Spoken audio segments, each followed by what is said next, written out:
नमस्कार मेरे प्यारे दर्शकों, इंडिया न्यूज़ फैमिली गुरु में आपका बहुत बहुत स्वागत है। आपने अक्सर देखा होगा कि हमारे घर के बड़े बुजुर्ग इष्ट देवता के बारे में बातें करते रहते हैं।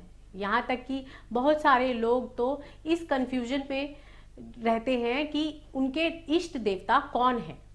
कुछ लोग अपनी आधी जिंदगी केवल इस कंफ्यूजन में ही बिता देते हैं कि वह किसकी पूजा करें। कभी कभी आप पूजा करते भी हैं तो उसका फल आपको नहीं मिलता और आपको लगता है कि शायद आपने गलत इष्ट देव की पूजा कर ली है। या फिर कभी ऐसा भी होता है कि आप जिन देवता की पूजा कर रहे होते हैं उनकी पूजा करने में आपका मन ही नहीं लगता। ऐसे में बहुत सारी कंफ्यूजन होने लगती है और हम स्पिरिचुअली ग्रो नहीं कर पाते हैं, हमारे काम भी नहीं बन पाते हैं। तो दोस्तों, मैं आज आपको बताने जा रही हूँ ऐसे ही कुछ इष्ट देवता के बारे में कि आपको किनकी पूजा करनी चाहिए। और यह जो एपिसोड है यह इष्ट देवता के ऊपर है। इसको देखने के बाद आप समझेंगे कि कैसे अपने इष्ट देव को चुने और किस देवता की आराधना आपके लिए ज़्यादा फायदेमंद है। दोस्तों, इष्ट का अर्थ होता है प्यारा और देव का मतलब होता है देने वाला, अर्थात जो आपके प्यारे देवता हैं वही आपके इष्ट देव हैं। इसके अलावा इष्ट देव को अपने गुणों के आधार पर भी खोजा जा सकता है। मतलब जैसे गुण आप अपने में चाहते हैं ठीक वैसे ही गुण वाले इष्ट देवता चुन सकते हैं। फॉर एग्जाम्पल, अगर आप खुद को बहुत बलशाली और बुद्धिमान देखना चाहते हैं तो आप हनुमान जी की को अपने इष्ट के रूप में पूज सकते हैं। अगर कुंडली में के हिसाब से इष्ट देव पहचाने तो उसके लिए आपको आपकी कुंडली को देखना होगा। आपकी कुंडली में जिस ग्रह की डिग्री या अंक सबसे ज़्यादा है उसी ग्रह के स्वामी देवता आपके इष्ट देव हो सकते हैं। जैसे अगर आपकी कुंडली में मंगल की डिग्री ज़्यादा है तो हनुमान जी आपके इष्ट देवता हो सकते हैं। अगर चंद्र की डिग्री ज़्यादा है तो आपके इष्ट देवता होंगे बुध।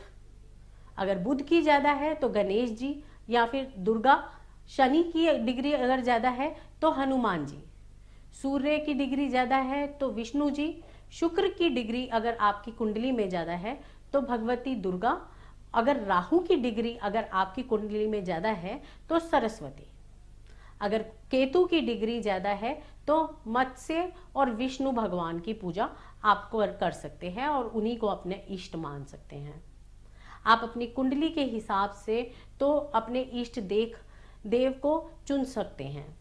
इसके अलावा आप अपनी डेली नीड के एनर्जी के हिसाब से भी इष्ट देव चुन सकते हैं। जैसे अगर आपको लगता है कि आपको आपके जीवन में कुछ नया करना है या फिर किसी नए काम की शुरुआत करनी है तो आप पितामह ब्रह्मा जो हैं उनका ध्यान कर सकते हैं, क्योंकि वो क्रिएट करते हैं।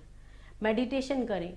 अगर आप चाहते हैं कि आपके जीवन में कुछ खराब चल रहा है और वह समाप्त हो जाए तो आप भगवान सदाशिव की आराधना करें।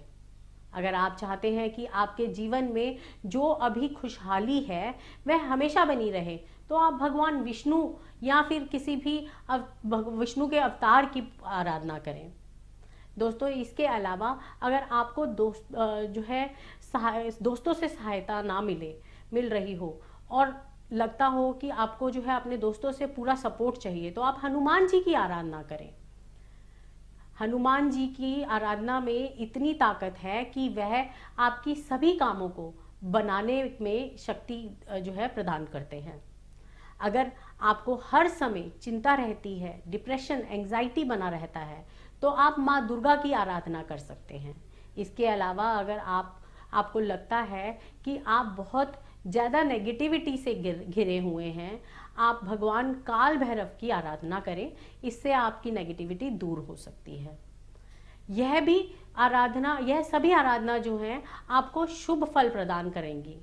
लेकिन एक चीज़ को ज़रूर ध्यान रखना है, वह है कि एक समय पर एक ही भगवान की पूजा आराधना करें।